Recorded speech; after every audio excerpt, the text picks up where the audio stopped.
20 tonna bug'doy sig'adigan selxoz yerni o'zi endi ko'rishim to'g'risi, ko'rganlar bo'lsa fikrlarni kommentariyga yozib yuboringlar. Ideal sostoyanida shunaqa mehr berib qaralgan selxoz topib qo'ydim. 82-yilda ishlab chiqarilgan.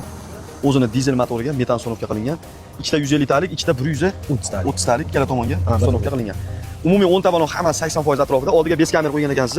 Ha, olib bes kamera. Yaxshi qilgan ekansiz. Aka, buni vali qanaqa? Val standart Rossiya aka. Mashalloh. Avtorasxodchi? Yo'q. Avtorasxod yo'q. Shu metanda ham qolmaydimi? Yo'q, yog'dan yo'qqa chiqmaydi. Yog'da nima tashiysiz o'zi bunda ko'proq? Aslida shu yem mahsulotlarida aka. Don mahsuloti, bug'doy, chigil qilish bor. Rostdan ham 20 tonna sig'adi. 20 tonna bug'doy oladi. Kaltagi yo'q, DTP bo'lmagan. Hujjatlari o'zlari nomida. Ha, antifrizga suv yo'q. Qo'yilmagan. Umuman qo'yilmagan. Motor qilinganda yozda ham, qishda ham antifriz. Ammo bortini keltirib qo'ygan ekan, somay. Bunga shag'al ortib bo'lmaydi aka. Hova bilan bir xil olib qo'yadi yukni. Akkumulyatorlar yangi. Bu zavodskoy bort ekanda, zavodskoy selxoz kuzov, zavodskoy. Ko'ringlar 80% deyapsiz, lekin 80% dan ham yuqoriroq turibdi bu. O'sha yengil mahsulot tashigan uchun balon ham uncha ketmaydi shekilli aka. Mashinaning holati, xolis aytganimda yaxshi turibdi. Endi sal narxini kelishib, savdosini qilib olsalaring, realni ishlab turgan texnika. Reduktorlarni nechtalik? 99 ta. 49 talik, ovozi yo'q. Yo'q. Zavodskoy 8 tonnalik ekan, teleskasi ham. Zavodskoy 8 tonna. Lekin resorlarni mana 10 tonnalik qo'yishgan ekan. Ramalari yaxshi holatda, aytib o'tganimiz faqat shu mana o'ng tomonda latga qo'yilgan ekan. O'zingiz qo'yganmisiz yo shunday kelgan? Shunday kelgan mashina, o'sha bilan ishlab yuribdi. Trishenasini ko'rdingizmi, kattami yo'q? Yo'q, ko'rganim yo'q, ichkaridan latga qo'yilgan. Ha, ikkala tomonga qo'yilgan. Sizlarchi jilmaydi. Yo'q, o'shanda shunday qoladi. Ha, bir yillab yuribdi. 20 tonnadan yuk yuklayapsiz. Ha, yuklar hali biron marta menga podvoy qilgan yo'q bular. Bu texnikamiz Samarqand viloyati Kattaqo'rg'on tumanida turibdi. Ekranni pastiga egalarning nomerini qoldirdim. Xotirjam aloqaga chiqib savdosini qilaverasizlar. Mana oldini ko'ringlar. Umuman DTP bo'lmagan aka. Yo'q, bo'lmagan. Tanijoni soq.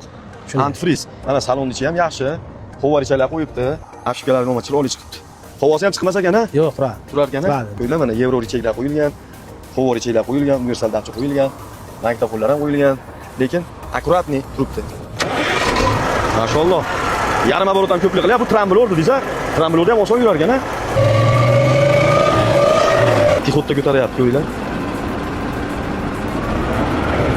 Silindrlarni ham zo'rg'an qo'yishgan ekan lekin. Qo'y. Lekin bug'doyga, silosga bortini juda katta qilishgan ekan. Yana bitta plus tomoni akalar 1.30 ga ruxsat olishgan ekan. Narashkaga 1.30. O'zi 300 mm ga, ya'ni 30 cm ga ruxsat beradi. Bularga 1 metr oshiqchasi bilan ruxsatnomasini olib qo'yishgan ekan. Hujjatlarda hech qanaqa kamchiligi yo'q. O'zim texpasportni ko'rdim.